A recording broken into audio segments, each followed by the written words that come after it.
1964 was to be a memorable year for me. It was the year of my high school graduation. Little did I realize that another event that year would have an effect on me. At 5:36 p.m. on Saturday, March 28, 1964, a massive earthquake struck Alaska. The earthquake registered 9.2 on the Richter scale and lasted 4.5 minutes. This makes it the most powerful recorded earthquake in U.S. history and the second most powerful earthquake ever recorded in the world. The earthquake destroyed much of Anchorage, but some of the worst damage came from the tsunamis the earthquake sent off down the west coast.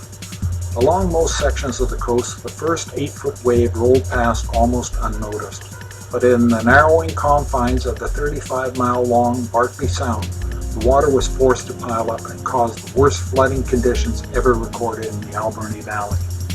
The tsunami struck Port Alberni just after midnight on the Good Friday, Easter Sunday weekend. The first wave was 2.44 meters or 8 feet above normal high tide and caused flooding.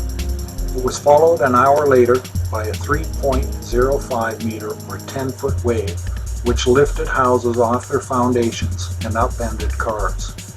4 more smaller waves between 5 and 6 feet high struck between 3 a.m. and 6:45 a.m. In the foggy dawn of that Saturday, my younger brother grabbed his Kodak box camera and I took my dad's 8mm movie camera and we went to the destruction zone to record some of the damage. The devastation was incredible. We were stunned by the amount of damage done to the communities. The tsunamis had marched inland and carried off homes, automobiles, trees, and personal belongings. Logs, cars, mud, and all kinds of wreckage was strewn about everywhere. Looking at the scene, it was hard to believe that no one had been drowned or even seriously injured in the tidal wave that swept the low-lying areas of town. 50 years later, I'm still haunted by the images of nature's force. Can man stop or control these disasters?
After looking back at the images my brother and I recorded, I'm reminded that nature is so powerful and strong that man's defensive technology and inventions can be wiped out in an instant by one tragic event.